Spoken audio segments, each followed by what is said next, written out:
This is now the beginning of the 6.08 lesson, War's End.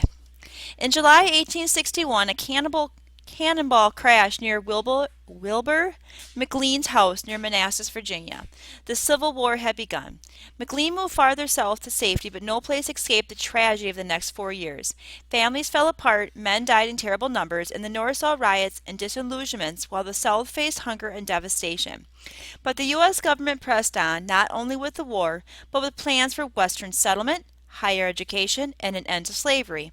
Finally, in April 1865, Generals Lee and Grant met in a house in Appomattox Courthouse, Virginia. There, in Wilbur McLean's parlor, Lee surrendered to Grant, bringing America's deadliest war to a close. Goals for today's lesson. Recognize the impact of the Homestead and Morrill Acts. Recognize civilian hardships and attitudes in the North and South during the war. And summarize the progress of the war from August 1863 to April 1865, the last leg of the war. Okay, remember to go to lesson resources. And remember to grab your reading guide and lesson answer key from there so you can work on that and fill it out as you go through the reading. And we're going to read pages 429 through 433. Complete the reading guide and complete the activity progression of the Civil War, 1864 to 1865. All right, so let's begin. Page 400, what page? 429. Okay, 429. The hard road to Appomattox. As the war dragged on into 1864, the North's advantages in wealth, manpower, and organization became critical factors. While the Union tightened its blockade on southern ports, the Confederate government, to pay for the faltering war effort, printed millions of dollars in currency unbacked by gold. A shortage of food and clothing and staggering inflation made life desperately hard for most Southerners. By the beginning of 1864, a barrel of flour, which the previous October had cost $70, was selling for $250. With their loved ones struggling to survive, many poor Confederate soldiers deserted, leaving units to go home to support their families. The South's economic problems were compounded by a government with no strong central authority. The Confederacy was based in part on a belief in the principle of states' rights. But this very principle worked against the need to cooperate in the war effort. In the name of states' rights, the leaders of 11 Confederate states often defied the orders of the central government in Richmond. The Confederate Congress was ineffective and unruly. Members sometimes attacked each other with guns and knives. Georgia's governor declared, "I'm still a rebel, no matter who may be in power." An exasperated Jefferson Davis said, "If the Confederacy falls, it should be written on his tombstone, 'Died of a theory.'" Davis's own leadership contributed to the weakness of his government. An irritable, self-righteous man, he lacked Lincoln's human touch and his skill in managing people. He battled ceaselessly with the Confederate Congress and constantly replaced his cabinet members. Grant takes charge. Despite their problems, Southern leaders like Jefferson Davis and Robert E. Lee were determined to fight on. They thought if the war dragged on and losses continued, the North would eventually grow weary and recognize Southern independence. They noted that for all its superior might, the Union had been unable to decisively defeat the Confederacy. Lincoln himself knew that this failure was due in large part to a lack of daring and aggressive leadership at the highest levels of the military. So in March 1864, he summoned his most effective general, Ulysses S. Grant, from the West and made him general-in-chief of the Union forces. Grant immediately went on the offensive. He led the Army of the Potomac south, intending to crush Lee's Army of Northern Virginia. At the same time, he ordered General William Tecumseh Sherman, his trusted friend and fellow veteran of Shiloh, to invade Georgia from the west and seize Atlanta, the South's second most important manufacturing city. Like Grant, Sherman was a hard-fighting, cigar-smoking officer who wore his uniform casually and disdained both civilian politics and military ceremony. Together, the two generals planned to conquer the South.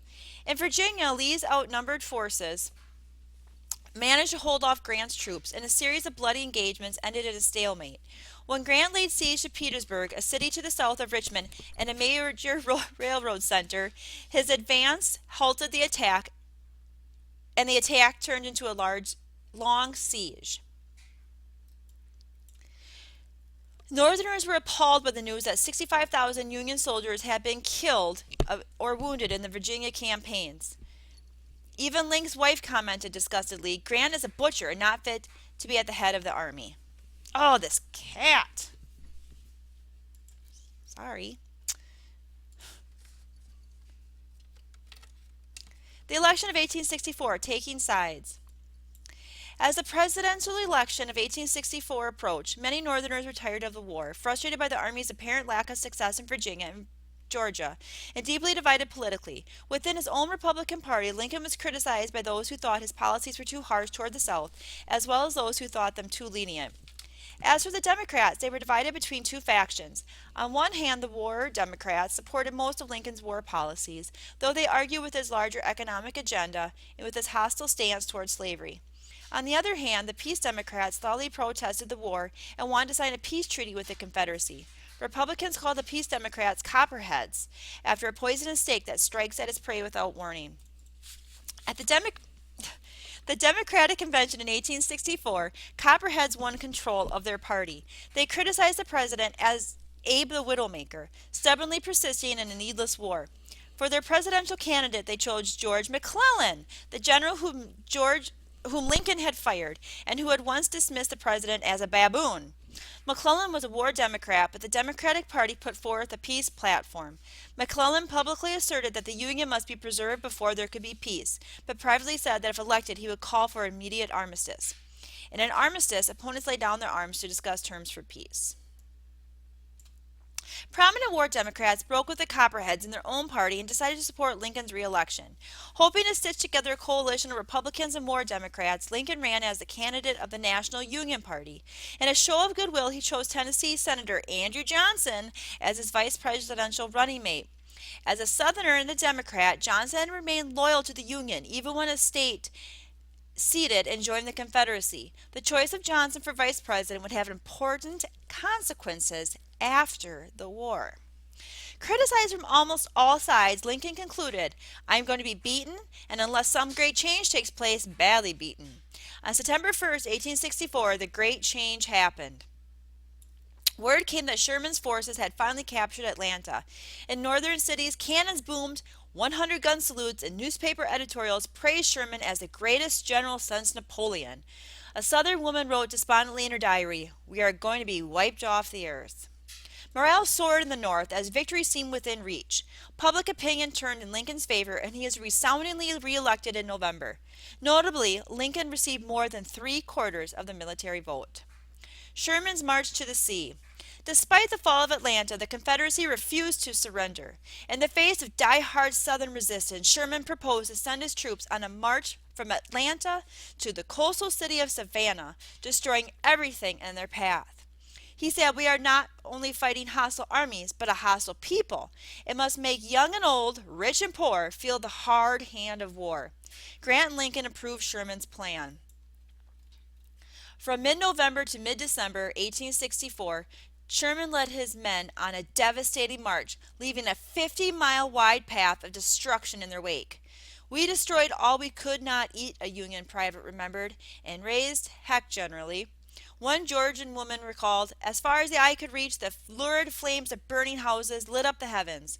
For decades after the Civil War, Southerners will remember Sherman's march to the sea with deep bitterness. And that's what we call a total war, where even non-enemy combatants are being targeted, their property and their homes, property, etc. Lincoln's second inaugural address. On March 4th, 1865, Lincoln delivered his second inaugural address. The tone and substance of the speech was very different from his first inaugural address. 4 years earlier, Lincoln had pledged not to interfere with slavery in the South if the South agreed to stay in the Union. Now he affirmed the widely shared wish for a quick end to the war. "Fondly we hope, fervently do we pray, that this mighty scourge of war may speedily pass away." But he also emphasized his resolve to persist as long as needed to achieve victory in what he had come to see as a war against slavery. Invoking passages from the Bible, Lincoln said, "If God wills that this war continue until every drop of blood drawn with the lash shall be paid with the sword, as said 3,000 years ago, so still it must be said that the judgments of the Lord are true and righteous altogether." Lincoln was suggesting that the Confederate dead were paying a moral price for the sin of slavery. In 1861, such words would have been unimaginable. Lincoln concluded his second inaugural address with gentler words. He promised that when the war ended, the South would be welcomed back with a spirit of generosity and brotherhood. As Lincoln so eloquently put it, with malice towards none. Oh, I'm getting choked up again. These are powerful words. With malice towards none, with charity for all, with firmness in the right as God gives us to see the right. Let us strive on to finish the work we are in, to bind up the nation's wounds, to care for him who shall have borne the battle, and for his widow and his orphan, to do all which may achieve and cherish a just and lasting peace among ourselves and with all nations.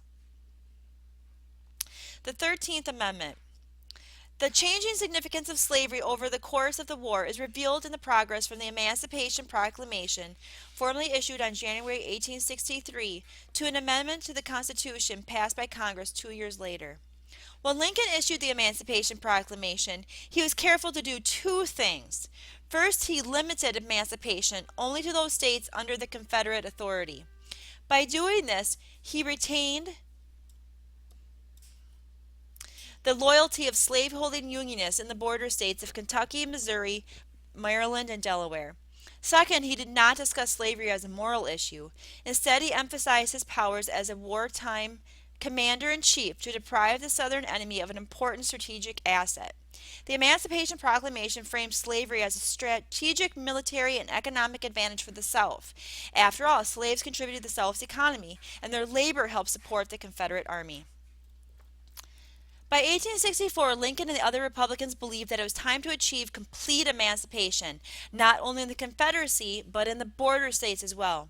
They were also concerned that the Emancipation Proclamation might not be legally binding in peacetime when the president could no longer justify emancipation as a necessary strategic measure. In 1864, the 1864 presidential election, the Republican Party platform called for a constitutional provision banning slavery.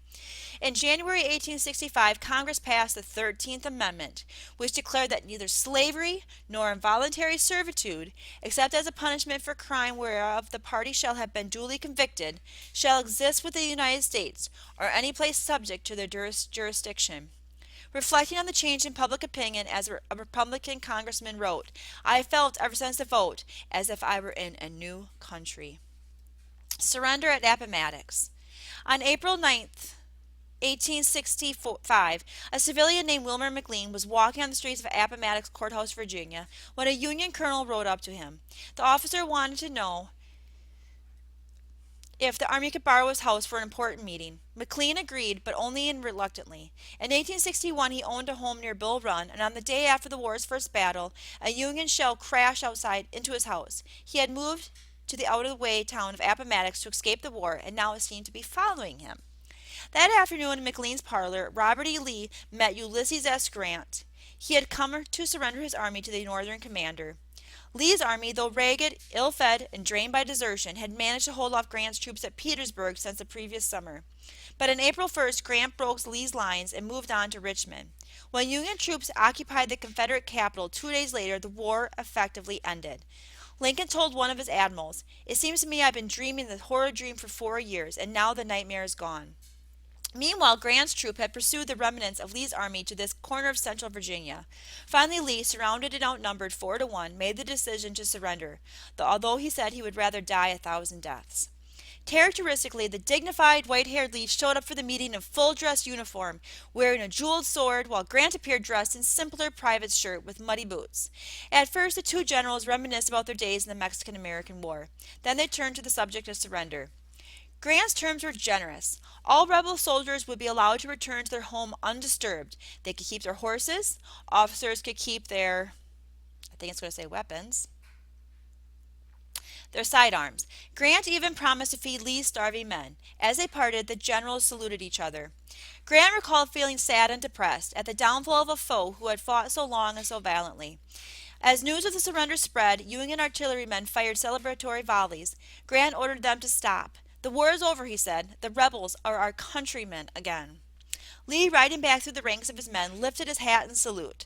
Some of the men cheered. Others, silently weeping, reached out to gently stroke the sides of the general's horse as it went by.